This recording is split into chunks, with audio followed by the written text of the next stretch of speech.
à nouveau réunis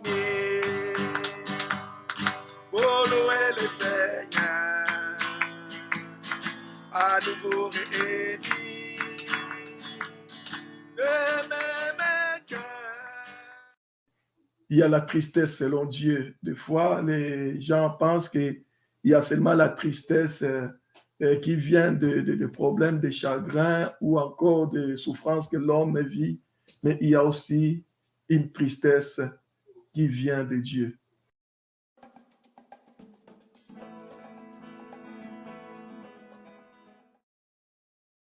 La tristesse selon Dieu est différente de la tristesse que nous voyons dans ce monde.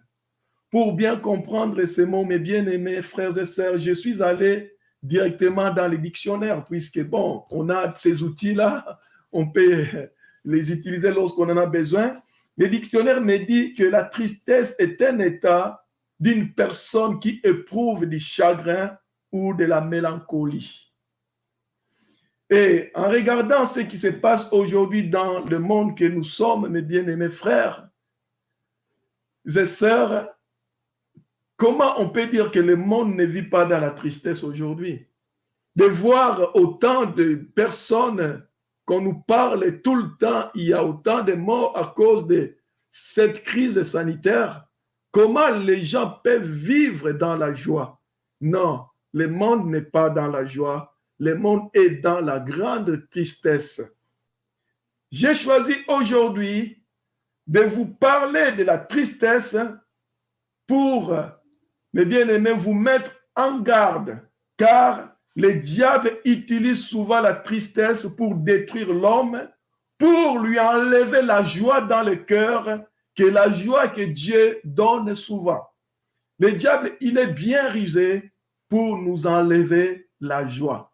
Et d'ailleurs, je vous dis clairement ce qui se passe dans ce monde aujourd'hui.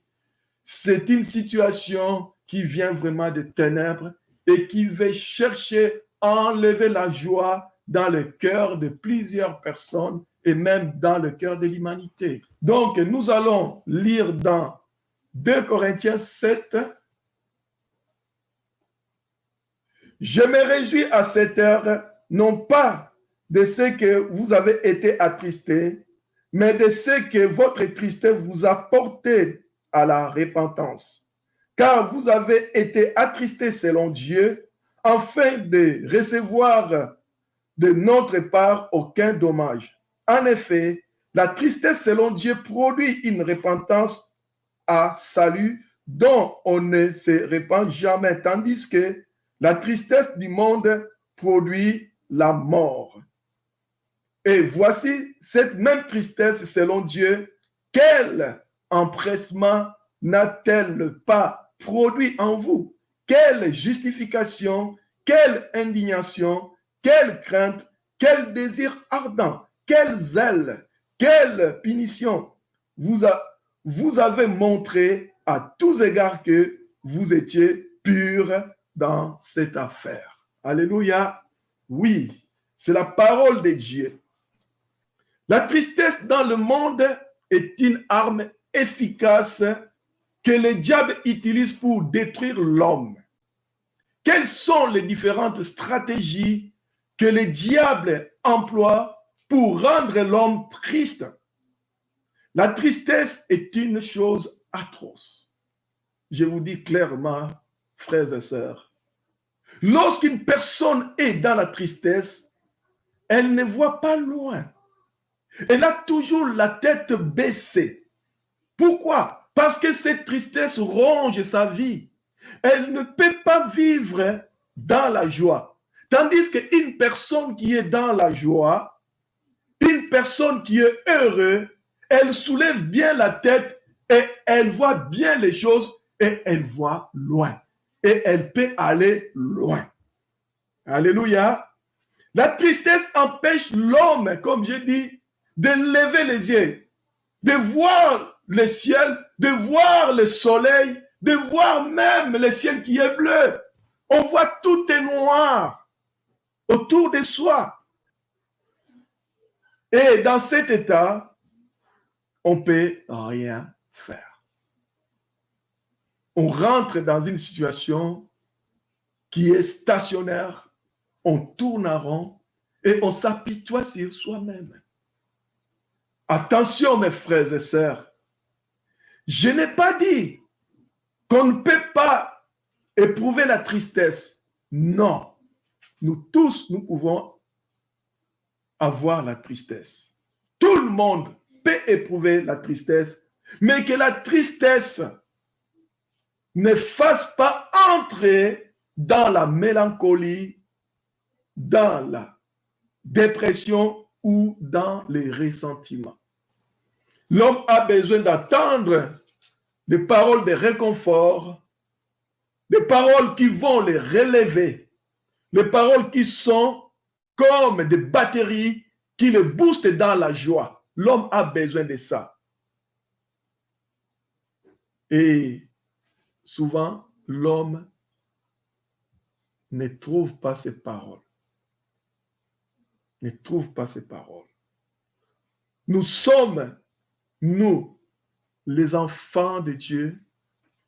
Nous avons ces paroles que Dieu a remplies dans nos cœurs. C'est à nous de pouvoir partager ces paroles pour enlever le monde dans cette grande tristesse. Et des fois, malheureusement, le monde ne veut pas écouter la parole de Dieu.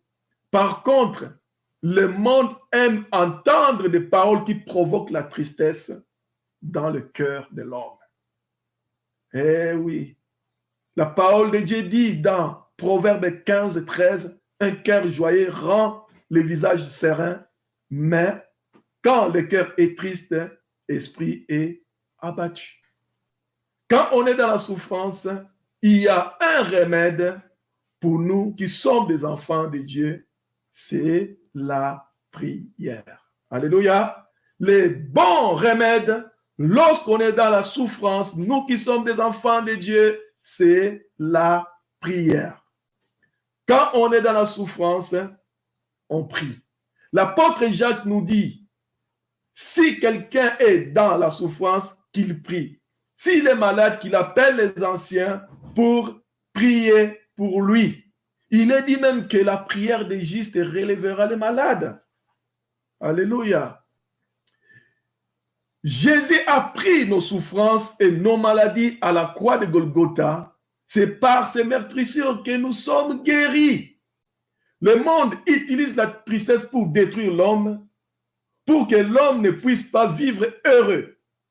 Mais Dieu l'utilise pour donner à l'homme la joie. Alléluia. Maintenant, parlons de la tristesse selon Dieu. Lisons quelques versets bibliques que j'ai choisis pour nous ce matin. Quand on tourne vers lui les regards, on est rayonnant de joie. Et le visage ne se couvre pas de honte. Quand un malheureux crie, l'Éternel entend et il le sauve de toutes ses détresses. L'ange de l'Éternel campe autour de ceux qui le craignent et il les arrache au danger. Sentez et voyez combien l'Éternel est bon. Heureux l'homme qui cherche en lui son refuge. Quand les justes crient, l'Éternel entend et il les délivre de toute leur détresse.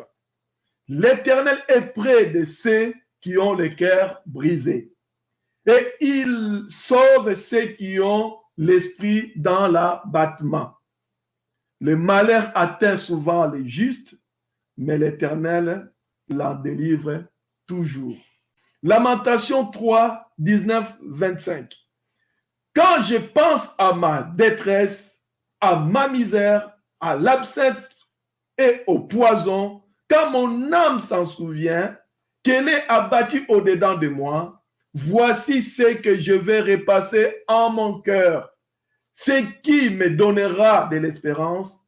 Les bontés de l'Éternel ne sont pas épuisées. Ses compassions ne sont pas à leur terme. Elles se renouvellent chaque matin. Oh, que ta fidélité est grande. L'Éternel est mon sujet de partage pourquoi je vais espérer en lui. L'Éternel a de la bonté pour qui espère en lui, pour l'âme qui les cherche. 1 Pierre 5, 6, il est dit ceci, humiliez-vous donc sous la puissante main de Dieu, afin qu'il vous élève au temps convenable. Alléluia. Oui, lorsque nous voyons tous ces passages, on voit bien que nous pouvons rentrer aussi dans la tristesse. Mais cette tristesse-là, lorsque nous nous présentons devant Dieu, cette tristesse va se transformer en joie. La tristesse que Dieu utilise est complètement différente de la tristesse du monde. La tristesse, selon Dieu, produit ce qu'on appelle la repentance, le changement de comportement et qui conduit au salut. La repentance est une tristesse, mais cette tristesse ne produit pas la mélancolie ni la mort. Bien au contraire, elle produit la vie. Lorsqu'une personne rentre dans la repentance, elle est triste, des fois même elle pleure. L'homme découvre son état minable et misérable. Son cœur est complètement brisé et il vient et il s'humilie devant la face de Dieu.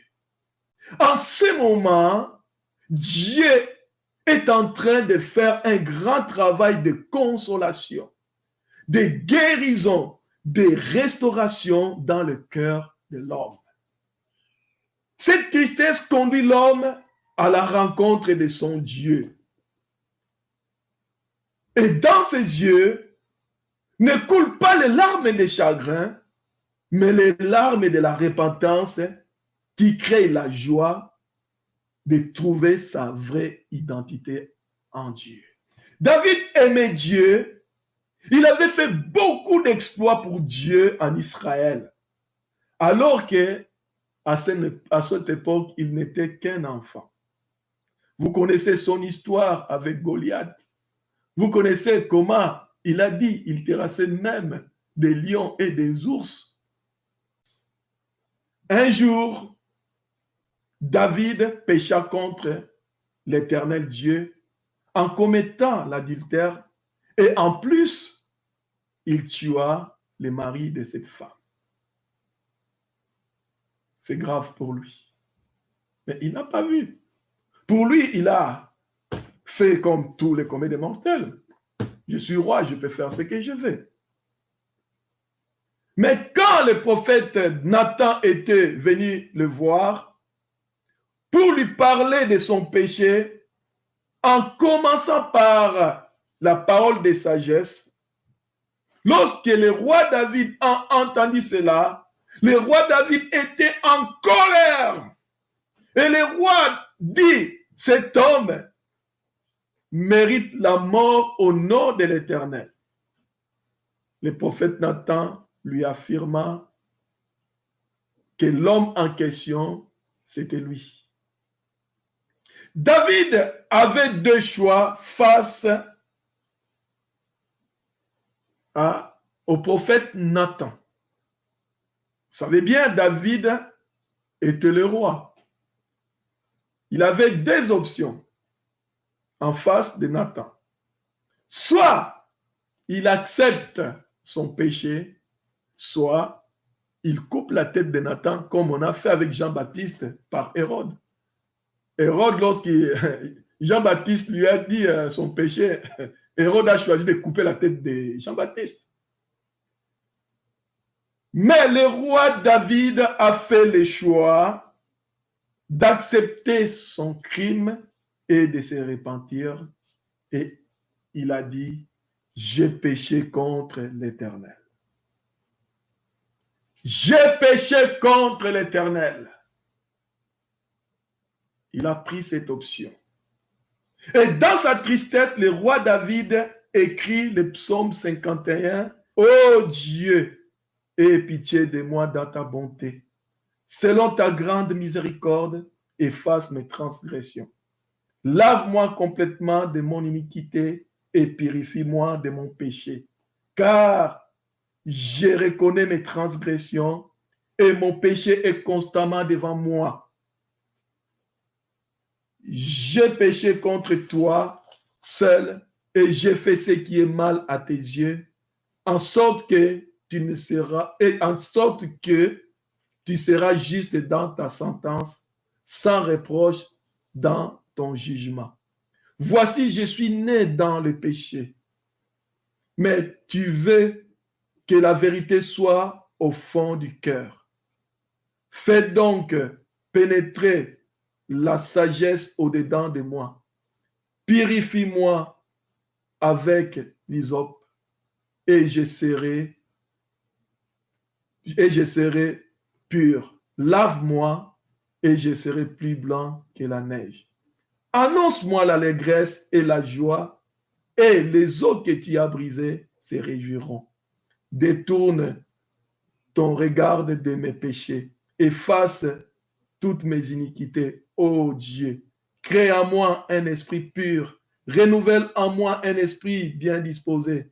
Ne me rejette pas loin de ta face, ne me retire pas ton Esprit Saint. Rends-moi la joie de ton salut et qu'un esprit de bonne volonté me soutienne. Dans ce que nous venons de lire, le roi David exprime bien le chagrin de son cœur devant Dieu.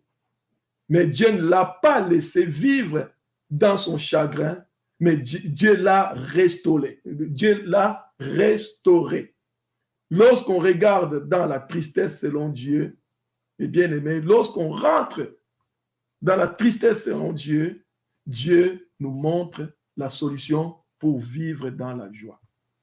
Lorsque Dieu attriste, il répare et on sort des larmes de repentance et on rentre dans la joie.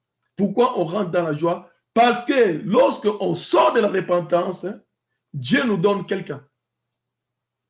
Vous connaissez la personne que Dieu nous donne? C'est le Saint-Esprit. Le Saint-Esprit vient, le Saint-Esprit travaille dans ces grands chantiers de la consolation du cœur de l'homme. L'homme ne vit plus seul comme un errant et vagabond, mais il commence à vivre dans la présence de Dieu par le Saint-Esprit qui les console constamment dans toutes les circonstances de la vie. Autrefois, cœur d'orphelin, livré à lui-même, mais maintenant, cœur d'adoption qui donne la sécurité et l'assurance du Père. Tu pleures devant Dieu, le Père, avec un cœur sincère. Le Saint-Esprit te dit qu'il est là pour intercéder pour toi et te donner la force et la puissance de surmonter les épreuves dans tes faiblesses, car il sait ce qui te manque dans le cœur. Le Saint-Esprit nous console si parfaitement puisqu'il sait exactement là où nous avons un problème. Il vient, il touche du doigt au bon endroit dans le cœur. Un homme ne peut pas consoler un autre homme comme le Saint-Esprit peut consoler.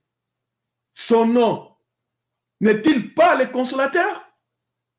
On appelle le Saint-Esprit le consolateur. Pourquoi? Parce qu'il est là pour nous consoler. Lorsque nous rentrons dans des périodes de tristesse, le Saint-Esprit est là pour nous consoler. La tristesse selon Dieu nous amène à la repentance et on découvre Dieu. Et lorsqu'on découvre Dieu, on voit l'état où on était et on est rempli de compassion pour nous-mêmes. Et on commence à pleurer et le travail de restauration commence à nous-mêmes. Et lorsque ce travail-là est en train de faire à nous, et on ne reste pas comme ça, on regarde aussi le prochain qui est là à côté, on a dit, lui aussi, il vit dans cet état où j'étais. Hein? Pourquoi lorsqu'on connaît Christ, on a besoin de parler à tout le monde de lui? Parce qu'on est rempli de compassion pour les autres. Oui, on a envie d'aller dire aux autres, hey, j'ai trouvé quelqu'un qui m'a consolé. Viens, cette personne, c'est Christ, il peut aussi te consoler. Il peut aussi te consoler. Nous aimons Christ avec passion et les prochains avec compassion. Jésus plaira. Jean 11, 35. Pensez-vous que Jésus avait pleuré des chagrins comme tous ces Juifs qui étaient là? Non. Jésus avait pleuré pour compatir à la souffrance de cette foule incrédule et sans espérance qui était là. Et cette foule qui pleurait Lazare. Et d'ailleurs même que lorsque la sœur de Lazare s'est levée pour aller voir Jésus, et ils ont dit, ben, peut-être elle va aller à la tombe pour voir son frère, et suivons-la et pleurons avec elle. Hein? Ils avaient dit ça, non. Jésus avait pleuré de compassion. On peut pleurer de compassion pour un frère ou une sœur. Ceci veut dire qu'on porte la souffrance d'un frère ou d'une sœur devant Dieu. Oui, on a cette capacité-là de pleurer pour les autres. Et c'est pour cela on a le temps où on prie les uns les autres. Lorsqu'on attend qu'un frère est malade, on prie pour les frères, n'est-ce pas? Lorsqu'on attend qu'un frère qui est dans des situations difficiles, on prie pour les frères. Parce qu'on est rempli de cette compassion dans nos cœurs. Alléluia. La compassion que Christ donne, que le monde ne pourra jamais donner. Dans ce monde où nous vivons, il n'y a plus de compassion. Il n'y a que des cœurs durs. Et d'ailleurs, même, il paraît que quelqu'un m'avait dit le cœur électronique. Le cœur électronique n'a pas de compassion, n'a pas à pouvoir donner ses intentions à l'autre. On pense qu'à soi. La prière de lamentation est une prière adressée à Dieu en pleurant pour exprimer les chagrins ou la souffrance de son cœur. Tandis que la prière de supplication est une prière adressée à Dieu avec compassion, humilité et insistance pour réclamer son intervention dans une situation bien précise. Beaucoup de chrétiens font des prières de lamentation croyant qu'ils font des prières de supplication. Je vous donne des exemples de prières. L'une, la prière de lamentation, l'autre de supplication. Les deux prières sont adressées à Dieu pour la même situation. C'est encore le roi David que j'ai choisi. C'est le roi David qui n'était pas au repos face à ses adversaires lorsqu'il les poursuivait pour lui ôter la vie sans cause. Il ne savait pas pourquoi, mais ses adversaires les suivaient. D'un côté, c'était Saül, de l'autre côté, c'était même son fils, tout ça, qui les suivait. Une prière de lamentation. David, qui se lamente devant Dieu, et il prie. Mon Dieu, pourquoi m'as-tu abandonné et t'éloignes-tu sans me soutenir, sans écouter mes plaintes? Mon Dieu, j'écris jour et tu ne réponds pas. La nuit et je n'ai point de repos.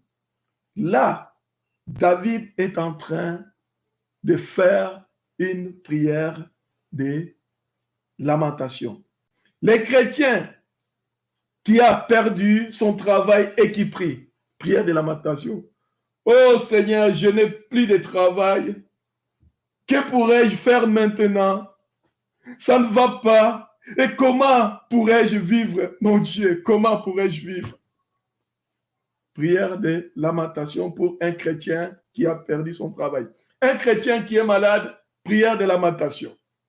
Seigneur, je suis malade, je souffre trop, je ne peux plus vivre. Ah, j'ai trop mal, Seigneur, j'ai trop mal. Prière de lamentation. Regardons maintenant, prière de supplication. Psaume 7, 2 à 6. C'est toujours David, Le roi David qui supplie Dieu. Éternel mon Dieu, je cherche en toi mon refuge.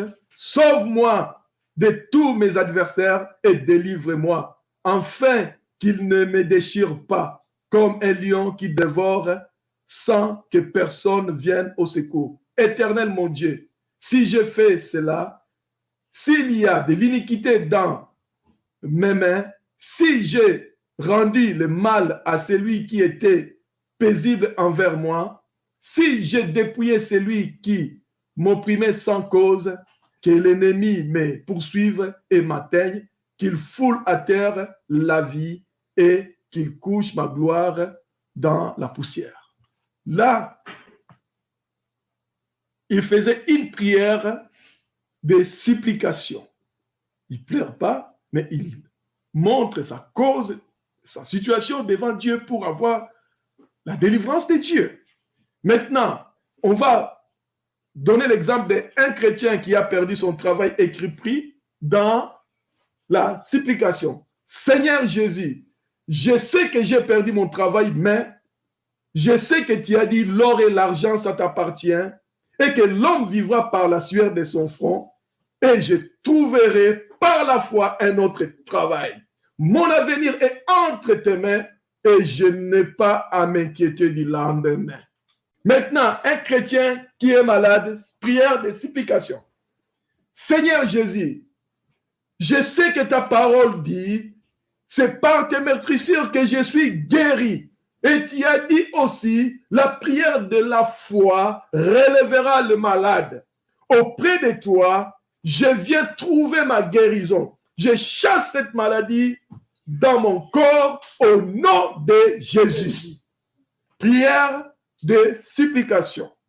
La prière de supplication, le cœur est un peu abattu par rapport à la situation, mais on ne rentre pas dans la mélancolie et dans les chagrins, mais on rentre dans la supplication et on demande la solution au Seigneur par la foi, avec conviction en glorifiant qui est Dieu.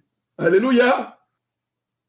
Et on glorifie Dieu, on dit maintenant, j'aurai ma délivrance devant Dieu. Alléluia. Amen. Je sais que le juste ne sombrera pas.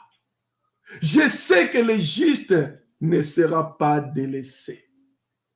Oh, beaucoup de chrétiens prient encore aujourd'hui, Seigneur, pourquoi m'as-tu abandonné?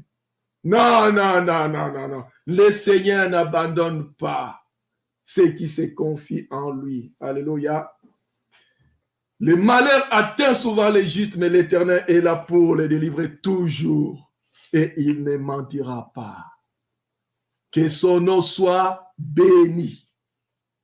Avec Dieu, nos pleurs, nos tristesses devant lui sont comme des semences qui produisent la joie. Une joie que le monde ne pourra jamais donner, car elle est le fruit de la repentance.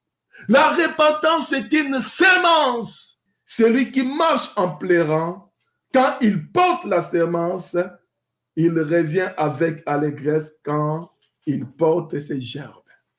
Alléluia. Oui.